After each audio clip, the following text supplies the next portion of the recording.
مدنی مذاکرہ ہے شریعت کا خزینہ، اخلاق کا تہذیب کا طریقت کا خزینہ۔ مدنی مذاکرہ ہے، مدنی مذاکرہ، مدنی مذاکرہ ہے، مدنی مذاکرہ۔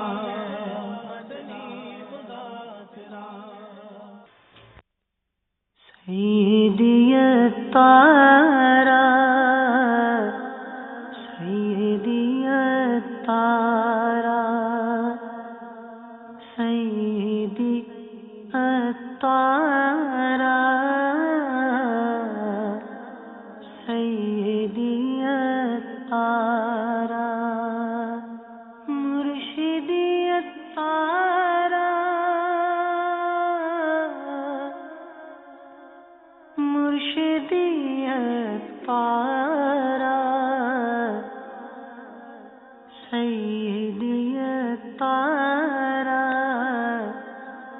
سیدی الطاہرہ۔ لا الہ الا اللہ محمد الرسول اللہ صلی اللہ تعالی علیہ وآلہ وسلم۔ اشہد ان لا الہ الا اللہ وحدہ لا شریک لہ واشہد ان محمدا عبدہ ورسولہ۔ پاپا یہ کلمہ شہادت جو آپ نے پڑھا اور اس طرح مطلب اور پھر مسکرا بھی رہے ہیں، تو اس کے اسباب کیا ہیں؟ اس کے جواب انشاءاللہ الرحمن ہم براہ راست امیر اہل سنت سے مدنی مذاکرے میں اس سوال کا جواب لیتے ہیں۔ الحمدللہ رب العالمین والصلاة والسلام علی سید المرسلین،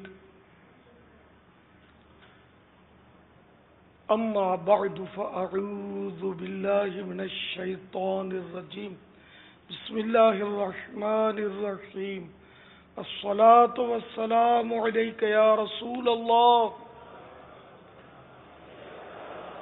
وعلی آلک واصحابک یا حبیب اللہ،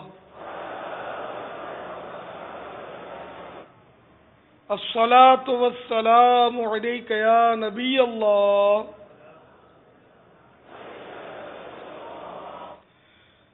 وعلی آلک واصحابک یا نور اللہ۔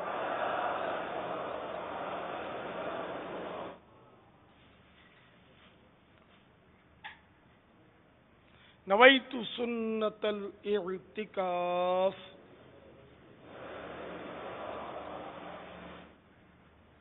جب بھی داخل مسجد ہونے کی سعادت پائیں، اعتکاف کی نیت ضرور فرما لیا کریں۔ نیت دل کے ارادے کو کہتے ہیں، دل ہی میں نیت کر لیجئے میں نے اعتکاف کی نیت کی۔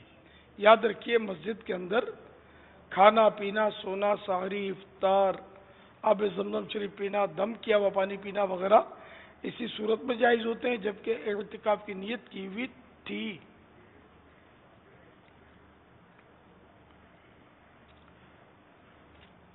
فرمان مصطفیٰ صلی اللہ تعالی علیہ وآلہ وسلم، اے لوگوں، بے شک بروز قیامت اس کی دہشتوں یعنی گھبراہٹوں اور حساب کتاب سے جلد نجات پانے والا شخص وہ ہوگا جس نے تم میں سے مجھ پر دنیا کے اندر بکثرت درود شریف پڑھے ہوں گے۔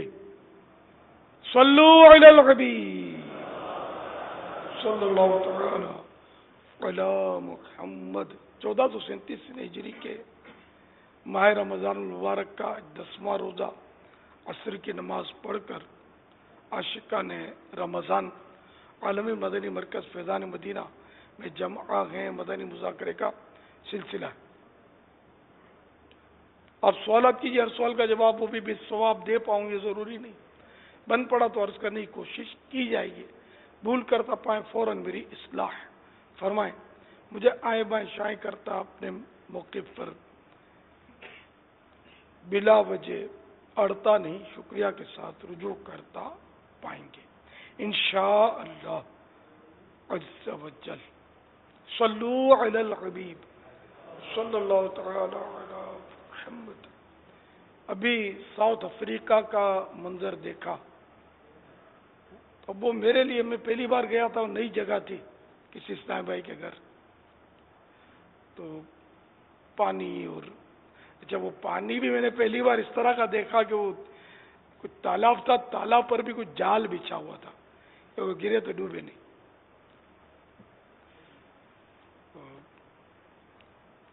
اور وہ عجیب عجیب کچھ آپ نے دیکھے، ابھی چھجے وغیرہ بنے ہوئے تھے، تو میں نے وہ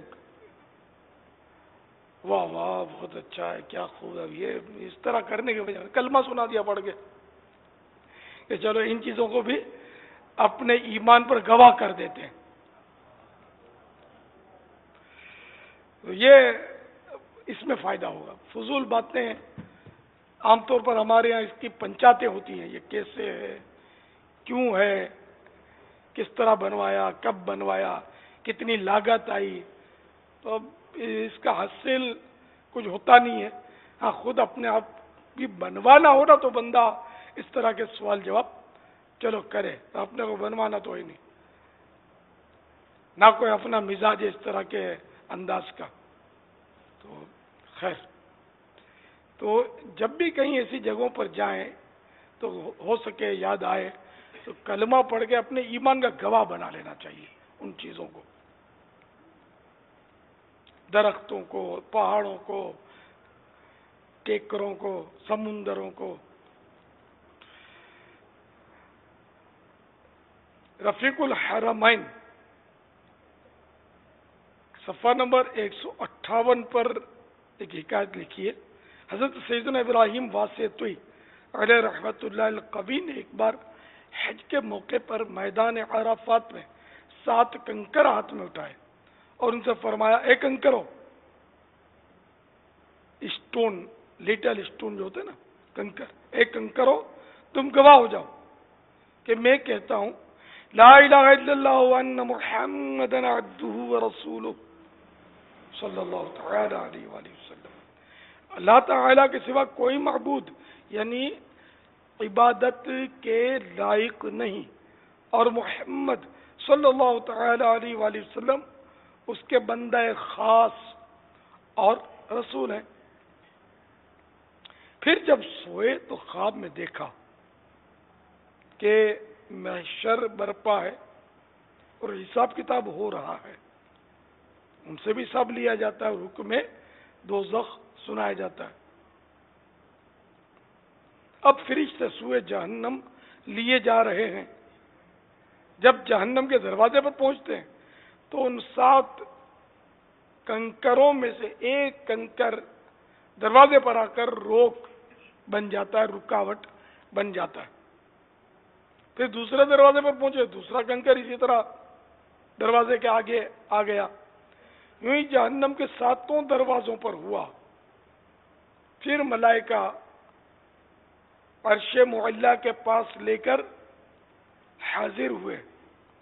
اللہ تعالیٰ نے ارشاد فرمایا، اے ابراہیم، تو نے کنکروں کو اپنے ایمان پر گواہ رکھا تو ان بے جان پتھروں نے تیرا حق ضائع نہ کیا، تو میں تیری گواہی کا حق کیسے ضائع کر سکتا ہوں. پھر اللہ تبارک و تعالی نے فرمان جاری کیا کہ اسے جنت کی طرف لے جاؤ. چنانچہ جب جنت کی طرف لے جایا گیا تو جنت کا دروازہ بند پایا، کلمہ پاک کی گواہی آئی اور آپ رحمت اللہ تعالی علیہ جنت میں داخل ہو گئے. صلو علی الحبیب صلی اللہ تعالی علی محمد.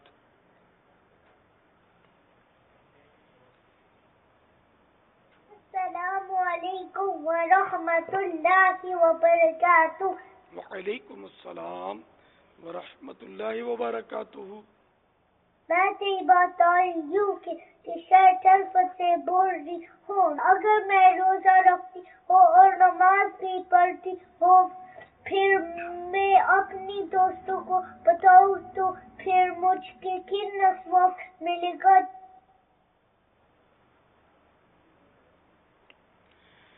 لیکن میں نماز پڑھوں، روزے رکھوں اور دوستوں کو بھی بتا دوں تو مجھے کتنا ثواب ملے گا؟ اپنی نیکیاں چھپاؤ، یہ مدنی منی غالباً ہمیں درس دے رہی ہے۔ اب رہی فرض نمازیں، فرض روزے، تو ان کے احکام اپنی جگہ پر ہے۔ فرض نمازیں اسلامی بھائی تو مسجد میں پڑھیں گے با جماعت، ان کے لیے واجب ہے اگر اور کوئی رکاوٹ نہ ہو تو اس صورت میں تو لوگ دیکھیں گے کہ نماز یہ پڑھ رہا ہے۔ اور جہاں ایسی صورت ہو کہ چلو مسجد نہیں ہے تو لوگوں کو بدگمانی سے بچانے کے لیے بھی کہتا ہے کہ میں فرض نمازیں پڑھتا ہوں، تب بھی کوئی حرج نہیں ہے۔ اگر دوسروں کو ترغیب کے لیے کہ دوسرے بھی نماز پڑھا کریں اس لیے کہتا ہے کہ میں فرض نمازیں پڑھتا ہوں، تب بھی حرج نہیں ہے۔ اللہ کا شکر ادا کرتے ہوئے تحدیث نعمت، اس کی نعمت کا چرچا کرنے کے لیے بھی عمل کا اظہار کرنا یہ اچھا ہے۔ اور اگر بلا ضرورت اظہار کرتا ہے، گناہ اس صورت میں بھی نہیں ہے، گناہ صرف ریاکاری میں ہے۔ لیکن اپنے جو عبادات ہیں ان کو چھپانا چاہیے کہ چھپانے کے فضائل بھی بہت ہیں اور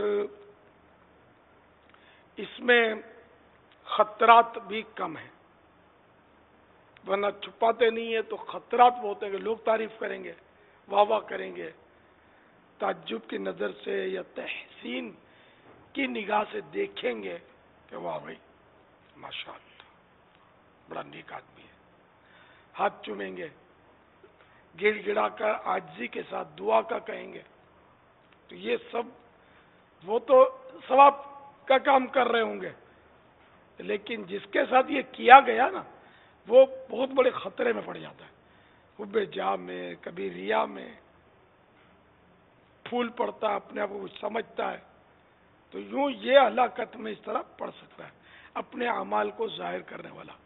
تو اس لیے جس رب کے لیے اعمال کر رہا ہے وہ رب دیکھے بس، اور کوئی نہ دیکھے۔ تو نیکیاں چھپانے میں عافیت زیادہ ہے، لیکن بعض نیکیاں کہ وہ اظہار اس کو چھپانا ممکن نہیں ہے۔ داڑھی یہ بھی نیکی ہے، داڑھی رکھنا چھپانا ممکن نہیں ہے۔ امامہ شریف یہ بھی نیکی ہے، چھپانا ممکن نہیں ہے، تو ان میں کوئی حرج بھی نہیں ہے، لیکن اپنے دل کو پھر بھی قابو میں رکھنا ہوگا۔ واللہ تعالی اعلم ورسولہ اعلم عز وجل وصلی اللہ تعالی علیہ وآلہ وسلم صلو علی الحبیب صلی اللہ تعالی علی محمد۔ السلام علیکم ورحمۃ اللہ وبرکاتہ۔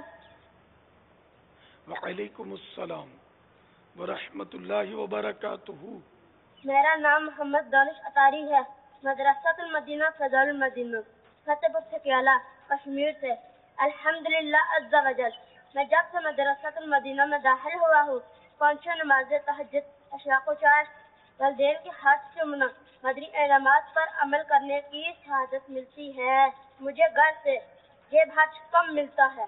اچھی اچھی چیزیں، چنگم، لولی پاپ، بسکٹ دیکھ کر منہ میں پانی آ جاتا ہے، کیا کروں؟ وضاحت فرما دے۔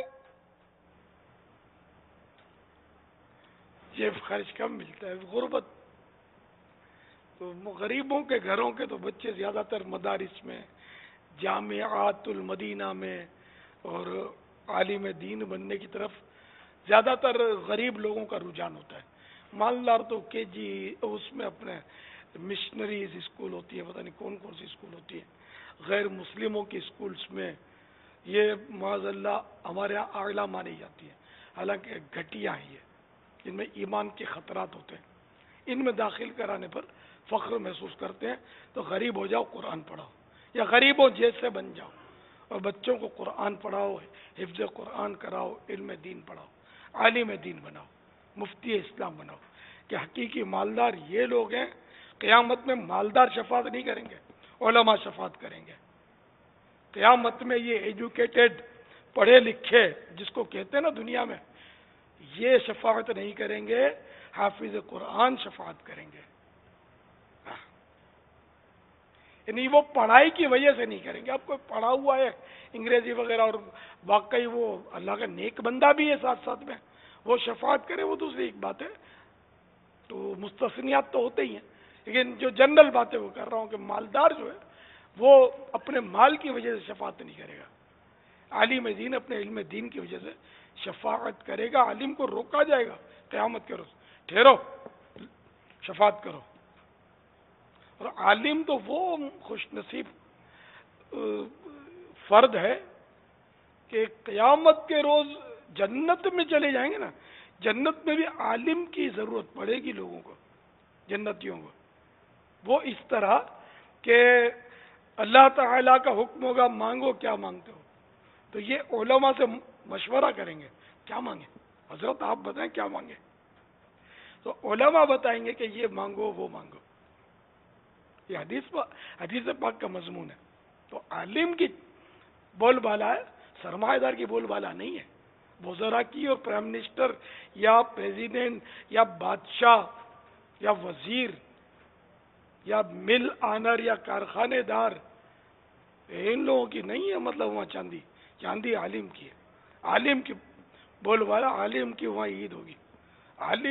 لوگ عالم کے پیچھے ہوں گے, مالداروں کے پیچھے نہیں ہوں گے. تو آج بھی مالداروں کے پیچھے مت گھومو, ان لوگوں کی خوشامدیں مت کرو. اللہ تعالیٰ کی بارگاہ میں جھکے رہو, محبوب کے قدموں سے لگے رہو, سارے مسائل حل ہوتے رہیں گے انشاءاللہ. لیکن وہ مالدار اچھا ہوتا ہے کہ جو اپنے مال کا اس کا 100% حلال مال ہو اور اس کے 100% حقوق واجبہ ادا کرتا ہو, غریبوں پر رحم کرتا ہو, غریبوں کی خدمت بھی کرتا ہو, نیک نمازی پرہیزگار روزے دار ہو. تو بے شک وہ مالدار برا نہیں ہے. میں تو جنرل بات کی کہ آج کل جنرلی مالداروں کے پاس جس طرح کا مال ہوتا ہے اور جس طرح کا انداز ہوتا ہے, یہ ہر مالدار خود غور کر لے. اگر مجھے سن رہا تو غصہ کرنے کے بدلے اپنے اوپر غصہ کرے اگر اپنے اندر کوئی خرابی ہے تو. خرابی نہیں ہے تو میں آپ کو کہہ بھی نہیں رہا ہوں برا بلا. میں کیا برا بلا کہوں گا؟ میں تو شیطان کو برا بلا کہتا ہوں, نفس امارہ کو برا بلا کہتا ہوں کہ یہ ہمیں برا کر دیا ہے تو اس لیے ہم برے بن گئے, تو برے والے کہے جا رہے ہیں. اللہ ہم کو اچھا کر دے. واللہ تعالی اعلم ورسولہ اعلم عز وجل وصلی اللہ تعالی علیہ وآلہ وسلم. صلو علی الحبیب صلی اللہ تعالی علی محمد. میرا نام جنید خان ہے اور میرا تعلق ابتباد سے ہے. سر میں آپ سے یہ پوچھنا چاہتا ہوں کہ یہ چلتے چلتے مسواک کر سکتے ہیں یا بوضو کے یہ مسواک کرنی چاہیے؟ وضو میں تو مسواک کرنی چاہیے وضو کے لیے. اس کے علاوہ بھی وضو کے علاوہ بھی مسواک منع نہیں ہے, بلکہ پیارے آقا صلی اللہ تعالی علیہ وآلہ وسلم جب گھر میں تشریف لاتے تھے تو پہلے مسواک کرتے تھے. پیارے آقا صلی اللہ تعالی علیہ وآلہ وسلم کے سرہانے مسواک خدمت کے لیے حاضر رہتی تھی, پانی بھی حاضر رہتا تھا. تو پانی مسواک اور پانی حاضر رہتا تھا. اور جب بیچ میں کبھی آپ کو جاگ آتی اٹھتے تو مسواک کرتے. پیارے آقا صلی اللہ تعالی علیہ وآلہ وسلم مسواک کے اس قدر محبت فرماتے ہیں کہ آخری جب وقت آیا دنیا کا, آپ کی رحلت کا, وفات شریف کا وقت آیا, اس وقت بھی آپ نے مسواک کی بی بی عائشہ صدیقہ رضی اللہ تعالی عنہا نے مسواک چبا کر نرم کر کے دی اور آپ نے مسواک کی.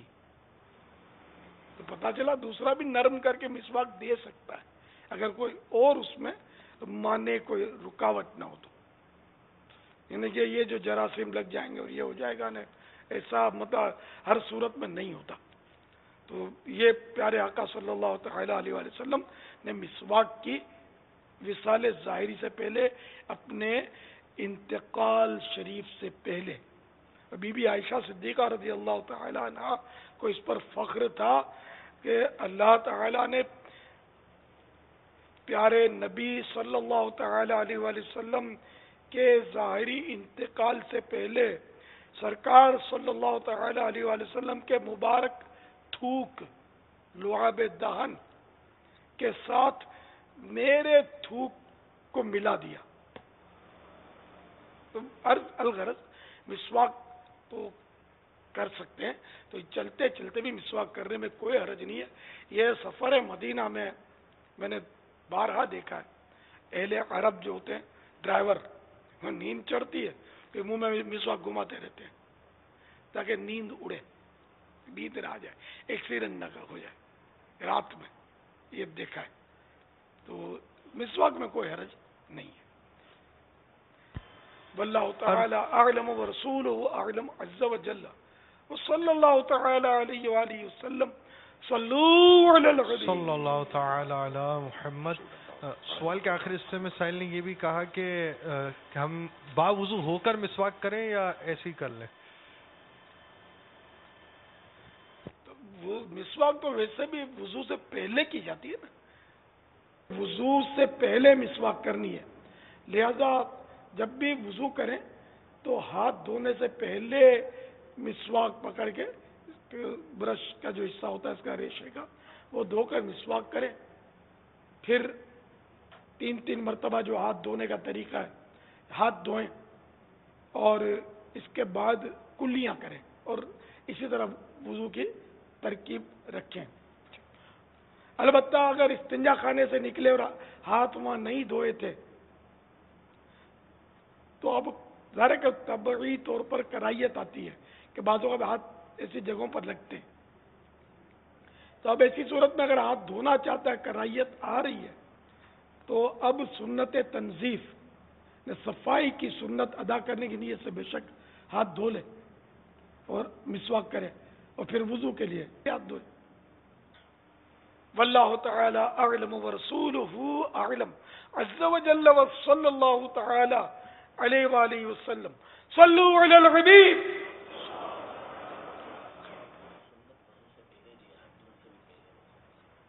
محمد ابو بکر سوال یہ ہے کہ رمضان میں شادی کرنی چاہیے یا نہیں؟ رمضان میں نکاح کر سکتے ہیں، رخصتی بھی کی جا سکتی ہے، ولیمہ بھی ہو سکتا ہے. واللہ تعالی اعلم ورسولہ اعلم عز وجل وصلی اللہ تعالی علیہ وآلہ وسلم. صلو علی الحبیب صلی اللہ تعالی علی محمد. بنگلہ دیش سے غلام ربی عطاری. امیر علیہ سنت کی بارگاہ میں عرض ہے کہ سورۃ الفاتحہ ہر نماز کی ہر رکعت میں پڑھنا واجب ہے؟ برائے مہربانی ارشاد فرما دیں. السلام علیکم ورحمۃ اللہ وبرکاتہ. وعلیکم السلام ورحمۃ اللہ وبرکاتہ. فرض کی تیسری اور چوتھی اور 4 فرضوں والی یعنی ظہر عصر عشاء ان فرضوں کی آخری 2 رکعتوں اور مغرب کی تیسری رکعت کے علاوہ ہر رکعت میں سورۃ الفاتحہ واجب ہے. واللہ تعالی اعلم ورسولہ اعلم عز وجل وصلی اللہ تعالی علیہ وآلہ وسلم. صلو علی الحبیب صلی اللہ تعالی علی محمد. میں ٹیکسی ڈرائیور ہوں، تو ہمارے ساتھ جس وقت سواری بیٹھتی ہے اکثر نماز کے ٹائم میں ہماری اور نماز قضا ہو جاتی ہے. اس بارے سے میں آپ پہ سوال کرنا چاہتا ہوں کہ اس کا کیا منصف حل ہونا چاہیے. آپ جب کسی کو ایسے موقع پر سوار کریں کہ بیچ میں نماز آئے گی تو آپ پیسنجر سے بات کر لیں کہ دیکھو میں نماز کے لیے رکوں گا اور نماز پڑھوں گا راستے میں پھر آگے بڑھوں گا. اب وہ پیسنجر مانتا ہے تو ٹھیک ہے اور نہیں مانتا تو کوئی بات نہیں، آپ نماز قضا نہیں کر سکتے. نماز قضا کریں گے تو گناہ گار ہوں گے. بھلے گاہک چلا جائے، روزی نہیں جاتی، گاہک جائے گا نا. جتنی روزی ہے آپ کے مقدر میں وہ کہیں بھی نہیں جائے گی، وہ تو مل کر رہے گی انشاءاللہ عز و جل. آپ دل بڑا رکھیں. مسلمانوں کے ملک میں تو لوگ خوش ہوں گے، بولیں گے چلو ہم بھی نماز پڑھ لیں گے. بلکہ آپ ان کو بھی نیکی کی دعوت دیں کہ ہم مل کے نماز پڑھیں گے پہلے آدھے راستے میں اور پھر آگے بڑھیں گے. تو ہو سکتا ہے کہ وہ اس بہانے آپ کا پیسنجر بھی نماز پڑھ لے. واللہ تعالی اعلم ورسولہ اعلم عز وجل وصلی اللہ تعالی علیہ وآلہ وسلم صلو علی الحبیب صلی اللہ تعالی علی محمد. میرا میر اہل سنت سے یہ سوال ہے کہ میری پنجگانہ نماز میں کوتاہی ہو جاتی ہے، اس بارے میں چند مدنی پھول ارشاد فرما دیں. نماز ہر عاقل بالغ مرد و عورت مسلمان پر فرض عین ہے، اسی پر فرض ہے، اس کے بدلے میں کوئی اور نہیں پڑھ سکتا. اور نماز کے بڑے فضائل بھی ہیں. نماز جنت کی کنجی ہے، جنت کی چابی ہے.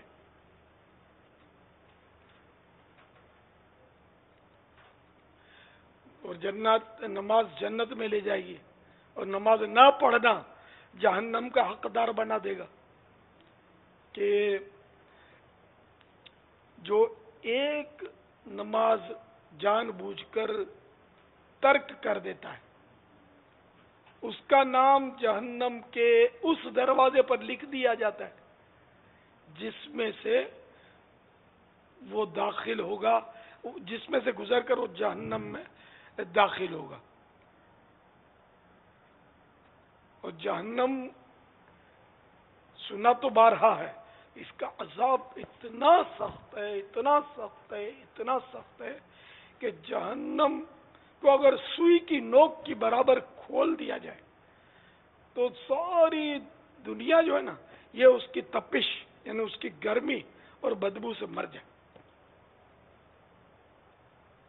سب سے ہلکا عذاب جہنم کا یہ ہے کہ آگ کی جوتیاں پہنائی جائیں گی، آگ کے فائر کے بوٹ پہنائے جائیں گے، جس سے اس کی گرمی سے اس کا دماغ جو ہے وہ کھولے گا جیسے پتیلی کھولتی ہے. اتنا اس میں ٹیمپریچر، اتنی آگ ہوگی کہ جس کی انتہا نہیں.